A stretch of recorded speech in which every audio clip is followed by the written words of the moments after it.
Welcome everyone, I'm Jenny Hayes, I'm from the University of York. Today I will be talking about the history of how plants were turned into medicines. I will give you some examples of how medicines were made that we still use today, and I will discuss some more recent breakthroughs and plants currently under investigation for their medicinal properties. So, firstly, why do plants have medicines inside them? Plants make lots of chemicals inside them. There are chemicals that are needed to grow and reproduce, but there are also lots of other chemicals that help the plant in some way. So, for example, alkaloids are a type of chemical that taste very bitter. If a mutant plant here starts making alkaloids, then it's going to have a survival advantage. It won't be eaten because it tastes bad. The gazelle eats the plant without alkaloids, and the plant lives longer, produces more offspring, and over time, natural selection by grazing herbivores means that the bitter variety becomes the more common species. So lots of plants contain a wonderful variety of interesting and often bad-tasting chemicals. Tasty plants are actually relatively rare, and lots of the ones we eat have been bred over millennia from ancestors that aren't as tasty. So medicinal plants don't exist for our benefit, they just exist for their own benefit. So if plants are in an arms race against animals that eat them, do we ever lose the arms race? Sometimes, yes.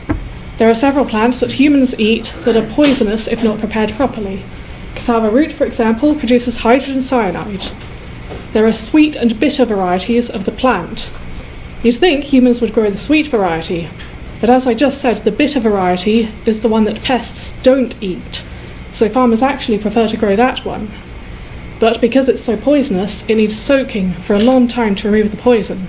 Otherwise, you get the paralysing disease called konzo. Traditionally, South Americans, where it's from, would grate it and boil it and then let it stand for 2 days. You've got to be patient. In Africa, where it was introduced, it's peeled, soaked for 3 days, and then dried out in the sun. For a Mediterranean example, we've got lupin seeds. The Greeks and Romans used to love eating these. And again, there's a poison, lupinine, that means you need to soak it for days before they're safe to eat. But around 100 years ago, German researchers developed a sweet variety with much less poison. Essentially, they were doing the opposite of the gazelle on the previous slide. They weeded out bitter plants, and when they tasted a sweet one, went, "Oh, that's nice, save the seeds." So finally, an Australian example, nardoo. This is an aquatic fern that contains thiaminase, which destroys vitamin B1. If you eat lots of this in your diet, you won't take in any vitamin B1 from your food. You will get the disease beriberi.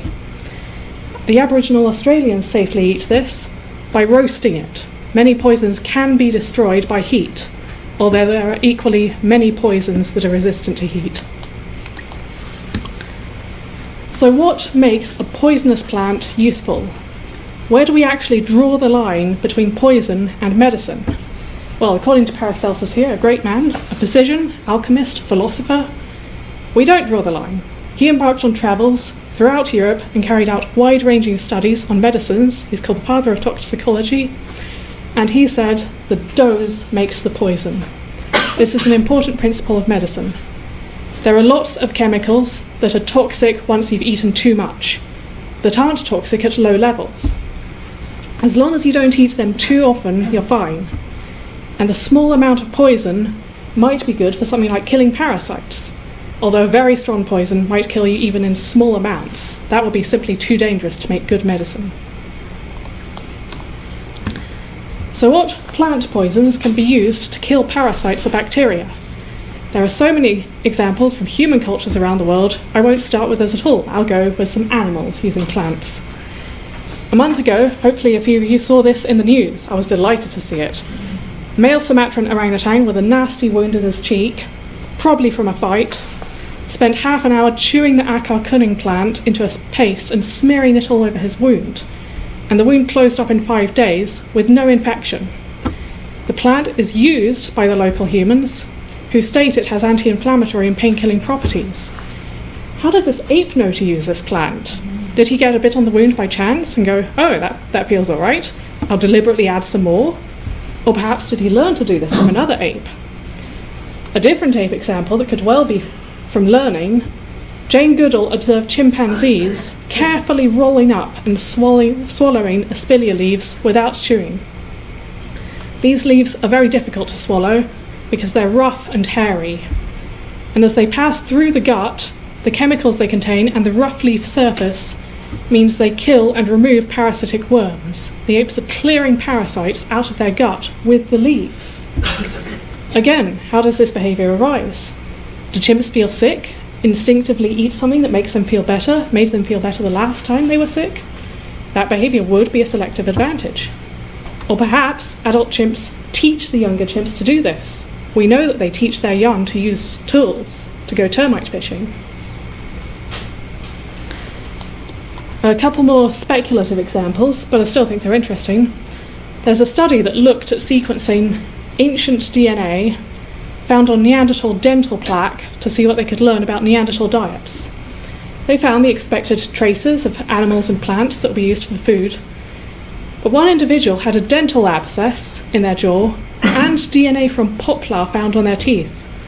Now, poplar trees are one of the species that contain salicylic acid, which is a painkiller, and the researchers wondered, were they trying to self-medicate? I once had a wisdom tooth that needed taken out, and when the pain got bad, it was awful. The state I was in, I would have happily walked around a forest chewing on anything. If I hadn't had access to a pharmacy, I'd have put anything in my mouth and bitten down on it to see what happened. Did they just do this? Did they chew random plants until they found something to make the pain go away? Or perhaps could they have learned it? Finally, a non-human example related to my own research, catnip. Does anyone here have a cat that loves catnip? I do. So this is George, and he loves catnip, as many cats do. They love rubbing up against it, pawing it, chewing it. And catnip is also an insect repellent. Could it be good for cats to like catnip? They instinctively rub this insect repellent on their face and paws, and then that would reduce the number of insects biting them. So how historically did plants become medicines that were used regularly? At some point when we were apes, we're using trial and error to find out what plants are good to eat. This runs the risk of being poisoned, possibly fatally, but it can also get the benefits of new food sources and new medicinal plants. As we get smarter, as we become Homo sapiens, a wise person can obviously remember what they've learned about lots of plants. But wouldn't it be great if you didn't have to try every plant, if you could learn from the mistakes of others? So at some point in prehistory, we start to do this. As early humans learned to make tools and taught our children to make the tools, we would also teach our children when to eat certain plants, based on the memories of having eaten the plants before. At first, this knowledge would likely be passed from mother to child. But sometime a few 100,000 years ago, we developed language. When we're living in groups and tribes, language means that knowledge can persist across generations. This allows people to develop a cultural knowledge of the local plants. And this would likely be passed down by the elder members of the group, as they're the most experienced. And this would develop into a tribe having a folk healer, a wise woman or a wise man, who's got the greatest knowledge of the plants. Once we start writing things down a few thousand years ago, it's even easier to learn about medicinal plants. It's less likely knowledge is forgotten. Although writing does have the downside that misconceptions can spread and persist too. So the Ebers Papyrus is the oldest surviving document listing medicinal plants. It lists some familiar ones today like myrrh, castor oil, garlic makes an appearance. It's got 700 assorted memories, it lists some herbs, it lists incantations for spell casting, all sorts of stuff. Dioscorides, a Greek physician, writes De Materia Medica around 70 AD. This is a wonderful 5-volume herbal encyclopedia discussing 600 plants, many of which are known to be effective today. This book is really popular, it's used for about 1500 years. A 6th century version even has pictures detailed enough to be able to identify the plants, like this lovely drawing in the middle of the thorns on a blackberry plant. Also, around the time of the Romans, trade routes between the continents mean knowledge of herbal medicine can spread even further, and other countries are writing their herbs down too. Avicenna, a Persian physician, writes the Canon of Medicine in 1025. This is another hugely important text that's read for centuries. This lists 650 drug preparations. Meanwhile, over in China, the classic of the Materia Medica, believed to be compiled by the folk hero Shenong, that lists 365 drugs. And then back to Europe, Nicholas Culpeper publishes the English Physician in 1652. And this catalogue of herbs is after the printing press has come over to Europe. So that's great, even more copies can be distributed. So, when people want a medicine, they've now got a list of what plants they should use. Either it's written down, or, because many people are still illiterate, they'll have an oral tradition. As for how to use the plants, there's a few methods. The most common are, you can have an infusion, where you just add to hot water, leave it for a few minutes, and then you strain it out, like you're making herbal tea. This works very well with leaves and flowers, particularly delicate structures with easily accessible chemicals inside them. Decoction, this tends to be used for woody parts, like roots, twigs and bark. We dry the plant, we slice it or grate it, and then simmer it for a longer while in boiling water. You can also make a tincture on the end there. That's where you soak the plant parts in alcohol.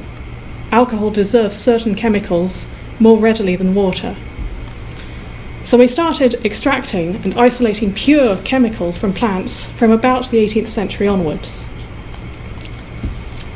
So why would people start investigating what the pure chemicals are? If the whole plant works, then surely that's fine. But if at the chemical level we don't really know what's going on, this can cause several problems. Firstly, getting dosage right is a pain. When you go eating blackberries, you know they're not all the same. You'll pick some off the plant and some will be really delicious, and you'll eat some of them and it's not so nice, it's like that wasn't a good one. Same problem with medicinal plants. The different strains and varieties, the different growing conditions, even different leaves on the same plant can have a different amount of the active chemical in them.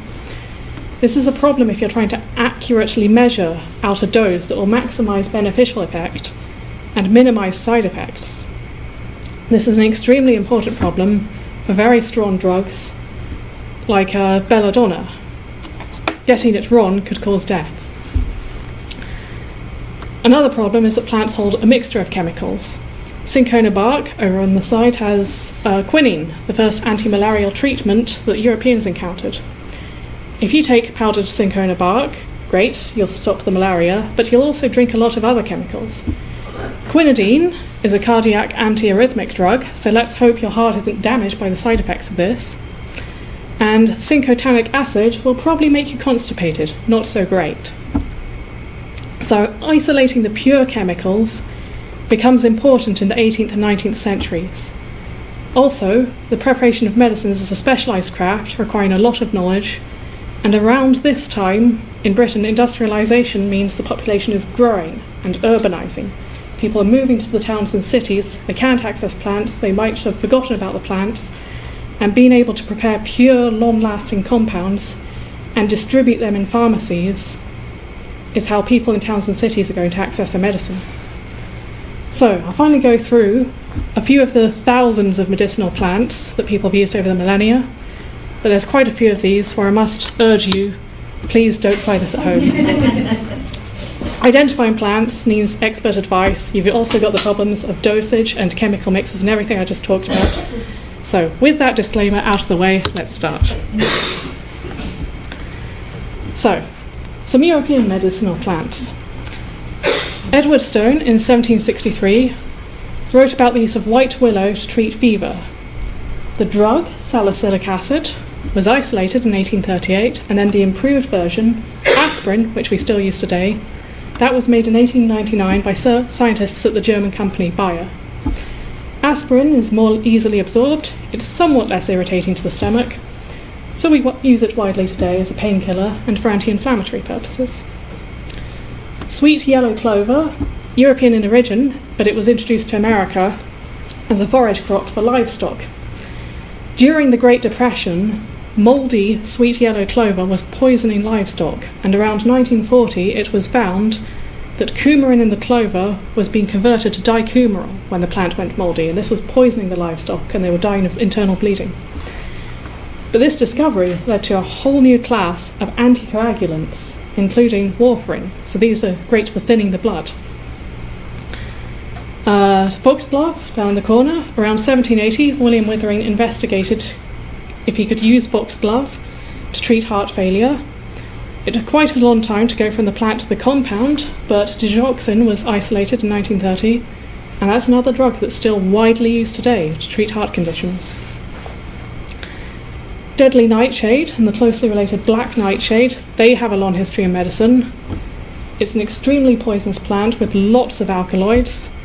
Atropine is one good example. Isolated in 1833, it affects the nervous system. Its use in eye drops to dilate the pupil of the eye led to the name belladonna, which means beautiful lady. Atropine is used in some surgeries, and it's also used to counter certain nerve gases. So outside of Europe, there's plenty more medicinal plants to be found. So here's a few examples from some other continents. Over in India, we have the Indian snake root, used for centuries, as the name suggests, to treat snake bites and insanity.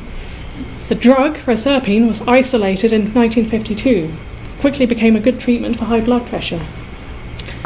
Capsicum, or pepper, this is a relatively safe plant, originating from South America, and it's a wonderful example of how plant variety is very important. Bell peppers have no capsaicin and are safe to eat. Chili peppers have capsaicin, which most mammals don't like the taste of, and yet some humans still insist this is safe to eat. I like chili peppers myself, had some on pizza yesterday, but people into their hot chili peppers have bred all sorts of varieties in their perhaps insane quest for the hottest chili. As far as I'm concerned, if you start eating varieties like ghost pepper and California Reaper, you're a braver person than I am. Outside of food, capsaicin is, weirdly enough, a painkiller. Prolonged exposure to the capsaicin actually desensitizes the nerves, so it can be found in some creams and ointments for treating muscle and joint pain. It's also used in pepper spray to deter large mammals, and it's been suggested as a good barrier crop to protect farms against elephants and other large herbivores. East Asia is the original home of the camphor tree. Camphor is a strong-smelling chemical that was first extracted centuries ago and has a very long history of use in incense and perfume, very strong-smelling. It's also an insect repellent, quite a few of these plants are. So this allows the plant to flourish, and medicinally it's been used as a decongestant. Then the last one here, eucalyptus oil from Australia. The main component, eucalyptol, smells a little bit like camphor.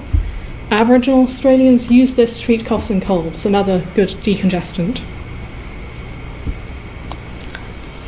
So now I'll talk about some plants that have played an important role in history.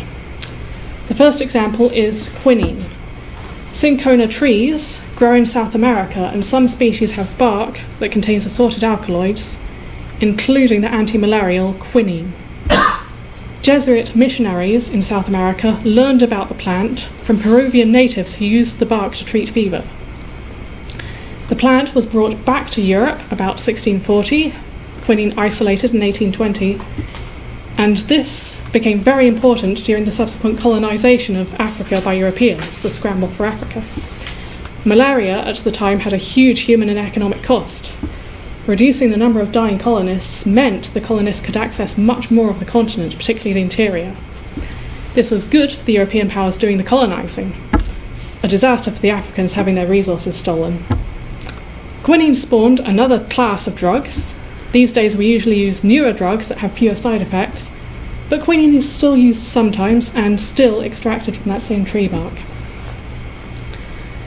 Over the other side of the world now to an Australian tree. We've literally just had the 80th anniversary of D-Day. The Allies landed at Normandy to begin liberating Europe from the Nazis. But did you know that Allies were seriously worried about troops getting seasick while crossing the English Channel? They needed those troops to be 100% ready to fight when they landed. The Allies secretly developed an anti-seasickness medication based on Australian corkwood. This corkwood was used by Aboriginal Australians to induce sleep. The medicine was successfully developed and issued to all the soldiers in time for D-Day. So the researchers did their bit to make D-Day successful, although of course the main reason for success was the number of heroic people that did so much more. Staying in war for a bit, it's possible to use a plant to dress a wound. One example of this is sphagnum moss. This was used to dress wounds right up until World War I. Sphagnum moss is absorbent and so acidic bacteria and fungi don't grow in it. So in the days before antibiotics became available, it's a fairly good attempt at keeping wounds clean. For an Asian example, aloe vera, this is used for burns and other skin conditions, and it's turned into ointments and lotions. Although having said that, I did once smear gel straight from the plant leaves on my sunburned skin on holiday once, and I did feel a good amount of relief. Was it better than commercial After Sun? I don't really know. What I should have done is smeared the aloe vera down one arm, put After Sun down the other arm, and then compared the rate of healing over the next few days. But I didn't bother doing it, I was on holiday. So, back down in Australia, tea tree is another plant used by the Aboriginals.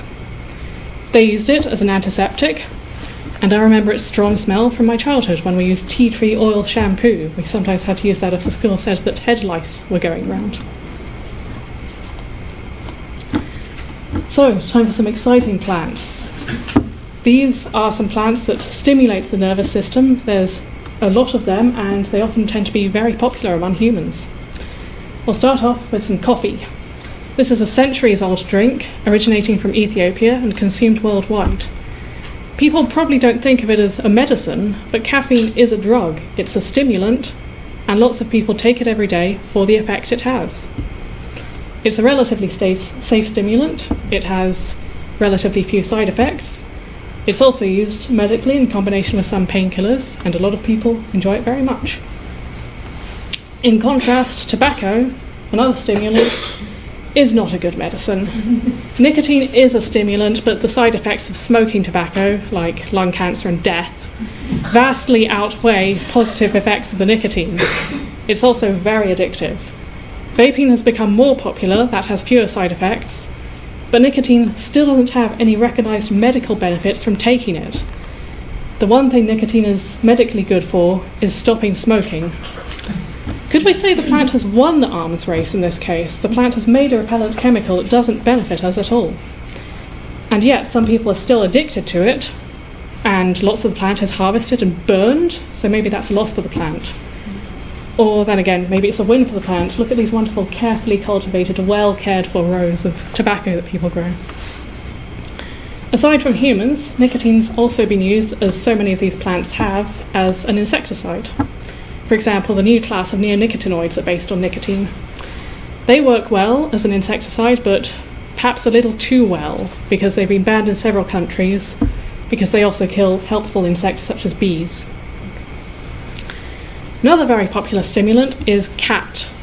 Grown in East Africa, people chew the leaves to use it as a recreational drug that causes euphoria.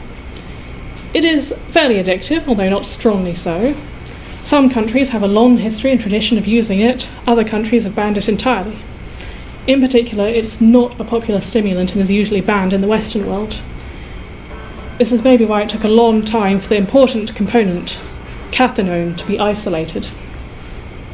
This compound hasn't medically been used yet in its pure form, although perhaps it's just under-investigated. There's at least one Arabic text from centuries ago that mentions it as an antidepressant. So, that's one plant with dubious legality. Let's keep going with some more. Cocaine, derived from two species of cocoa plant. This plant is from South America, and it's been used for centuries by the Andean peoples to treat altitude sickness. Cocaine's a strong stimulant, a psychoactive, it's addictive, and it makes people happy and energetic. It's also rather damaging to the heart and brain, and to the lungs if it's been smoked. Less toxic derivatives are developed, and they're still used as anesthetics today. For example, procaine and lidocaine are used by dentists, including the dentist that yanked out that one wisdom tooth that was driving me crazy. I was glad to see it gone. Another plant with some side effects that need weighed against possible medical benefits is cannabis. Cannabis has been used for thousands of years for its psychoactive properties and as a painkiller. The non-psychoactive form, hemp, is popular for making fibres used in cloth and rope.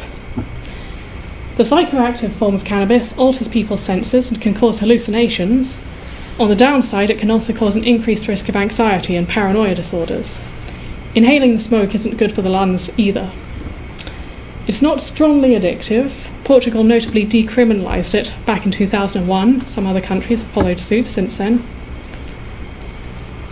Medically, there's about 100 at least cannabinoids in the plant. But the two main interesting ones are tetrahydrocannabinol, also known as THC, and cannabidiol, or CBD. THC is the compound that makes people high. It's also associated with the risk of psychosis.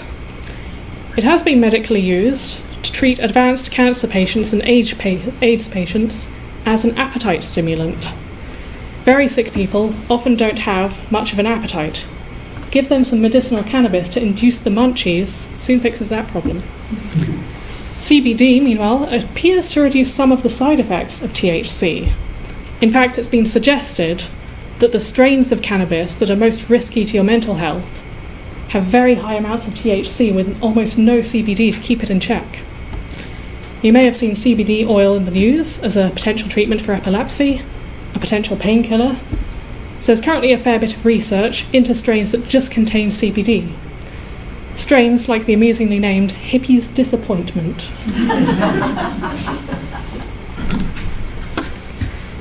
So, opium poppy. This is another historically important plant. It's been used for thousands of years. The Ebers Papyrus, Materia Medica, and Canon of Medicine all mention it. It was used for its painkilling and sedative properties. Poppy plant is probably Mediterranean in origin, but opium as a medicine was reintroduced into European medicine in the 16th century by Paracelsus, the same man who said the dose makes the poison. Over the next couple of centuries, laudanum, a preparation of opium and alcohol, became very popular and very addictive. All opioids are very strong drugs, and all become addictive with chronic use. This was promptly exploited by the British during another batch of colonial expansion. I'm not a historian and I can't cover all of the opium wars in one slide, but I'll give you the short version. During the 18th century, there was a large trading deficit between Europe and China. China was exporting large amounts of luxurious goods, porcelain, silk, tea, spices, all stuff we wanted. In return, the Europeans were paying for these goods in silver, as they didn't have any goods the Chinese wanted to buy. The British East India Company had an unorthodox way of solving this problem. They grew large amounts of opium in British India and smuggled it into China with the help of bribed Chinese merchants. As the local population became addicted to opium, the British East India Company hoped this would increase demand for opium, and then that would save them some silver when trading with the Chinese. Well, this was a pretty devastatingly horrible thing to do. As the human cost of rising numbers of addicts grew, successive Chinese emperors and their officials increased penalties for opium smuggling. The East India Company continued to smuggle. Seizures of opium, confiscations by the Chinese officials, turned into fights, turned into military skirmishes, turned into war. The First Opium War ran from 1839 to 1842. That was a serious loss for the Chinese. Not only were they forced to pay compensation to the British, they lost Hong Kong, which was taken over as a British colony. Opium is a drug that has caused a lot of suffering, despite it being a fantastic painkiller. Over the years, many chemists have tried to develop a non-addictive opioid. It hasn't been done, and frankly, I don't think it's possible. We did get a lot of newer, stronger drugs out of the attempts, though. Morphine was extracted, heroin was created from that, fentanyl, and the most recent addition, carfentanil. While the drugs at this end of the scale are sometimes used in hospitals for short-term pain relief, the illegal recreational use continues. Heroin causes strong addiction and damages several organs. Fentanyl has become a serious issue over in America, the ongoing opioid crisis. And meanwhile, the only legitimate medical use for carfentanil down the end there, that is an astonishing 10,000 times stronger than morphine. It's literally elephant tranquilizer. If you're a human, you don't want to touch that end of the opioid scale with a 10-foot pole. The dose makes the poison, and this chemical is so strong there is absolutely no margin for error. It's too easy to overdose and die of respiratory depression. If you want to hunt other animals, poisoning is a good way to catch them. Poisoned arrows or blow darts have been used across the world in many cultures. Tubocurarine is a muscle relaxant derived from the chronodendron tree of South America. When animals are shot with this drug, they quickly drop to the floor, unable to breathe. Derivatives of this drug can be used during surgery to relax the muscles.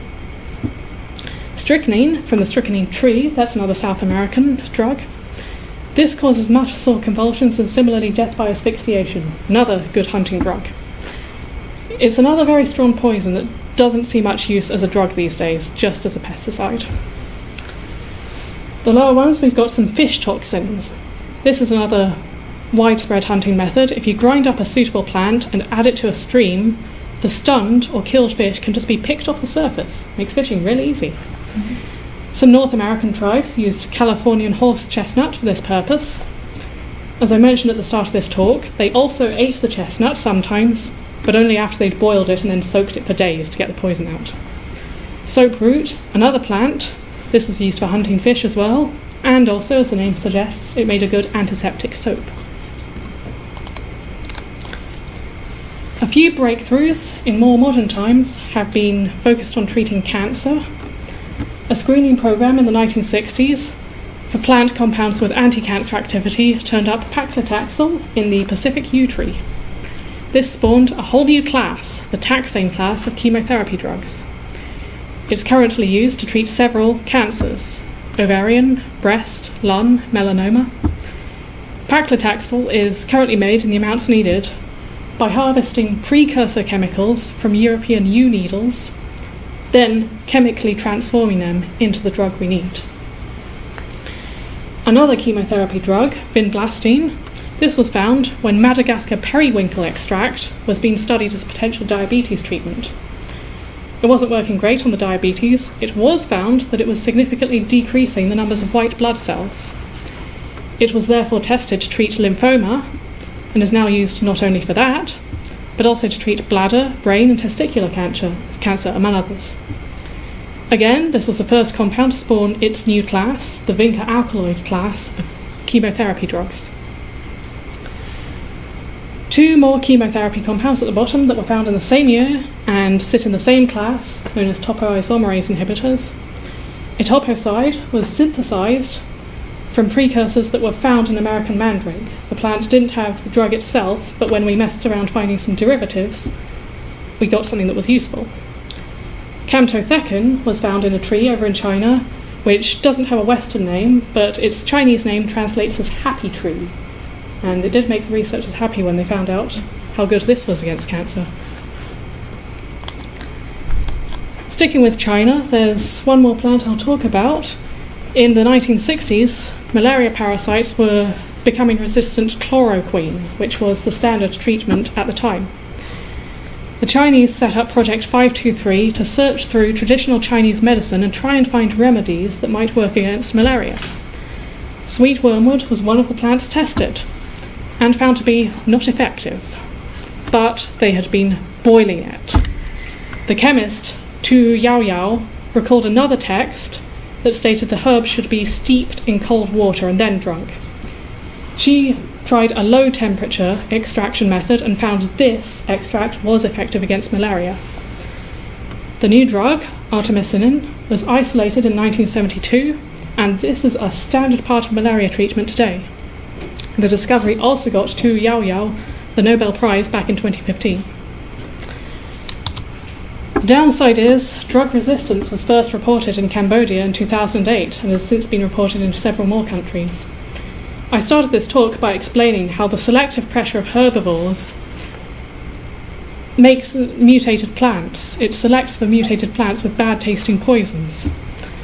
Here, the selective pressure of artemisinin means that any mutated organisms with even a little resistance to it will have a reproductive advantage, and they will become more common as a sensitive strain dies out. And this applies to any drug. It's the problem with antibiotics, antivirals, antiparasitics. So the research into antivirals and other medicine continues. I'll have a brief word on fungi, which shouldn't really be in this talk because they aren't plants, because they don't make their own food, they grow on dead things, but fungi are still very cool and could easily cover a talk in themselves, so I couldn't leave them out. I'll just say that fungi have given some wonderful compounds over the years, heaps of antibiotics, of course, such as penicillin, cephalosporin, fumagillin, many others. These are all chemicals made by the fungi to kill bacteria, and we have co-opted these for the same purpose, to treat infectious disease.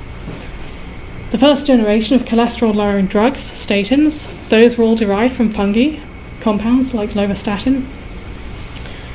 The immunosuppressant, cyclosporin, this is a drug taken by organ transplant recipients to lock down the immune system and stop their body rejecting their new organ. And of course, at the bottom we have people who are interested in psychedelic trips over the last several thousand years. They've used mushrooms containing psilocybin. LSD was synthesized from ergot alkaloid precursors while looking for medical compounds. LSD's properties were famously discovered by Albert Hofmann testing some on himself. And there's some interesting psychedelic plants I haven't covered too. Black henbane in Eurasia and peyote over in North America. For another talk, perhaps. So, where's the next plant breakthrough going to come from? I'm guessing somewhere in this region. It's not all about searching untouched rainforests for species that are new to science. Rainforests are great, they do have wonderful new species and they need protected. This approach certainly yields interesting stuff. But it's not the only way to find out new things. I hope I've shown you, through the range of plants, that there are interesting plants to be found all over the world, and many plants that have been used in traditional medicine simply haven't been investigated at the molecular level yet. Even more plants, like Daphne, for example, one of my colleagues works on that, haven't been investigated medically at all, but have interesting chemical compounds in them and may have an unknown medical use. There are so many plants I haven't covered in this talk, but I'll draw to a close with a few plants that are currently being researched by people hoping to find a good drug. St. John's wort. This has a long history of traditional use, and it's been trialled as an antidepressant, although it's complicated somewhat by the way the plant interferes with the effects of several other drugs. Cranberry juice is suggested to prevent urinary tract infections. The Australian gumby shrub is being researched for antimicrobial purposes. Devil's claw. This is a traditional African painkiller with a really cool spiny fruit, so I hope there's something cool with that. It looks interesting to me. Cannabis, as I mentioned earlier, has been tested for many conditions, epilepsy and pain relief. Valerian, in the middle there, is a suggested anti-anxiety drug, and also happens to be another one of those plants that cats love. And while we're discussing cat plants, research into catnip as an insect repellent continues in the Lichman lab in the biology department. And some of my other colleagues in CNAP, the Centre for Novel Agricultural Products, are also doing cool stuff with plants, so do check us out on the university website if you want to know more. So, that's it. I've used many pictures of plants in this talk, obviously. These are all copyright free, thanks to the work of the good people at Wikimedia Commons. All these pictures are either public domain or used under a Creative Commons license, where I just have to credit the photographer. So my thanks to all these happy snappers for giving me all the photos.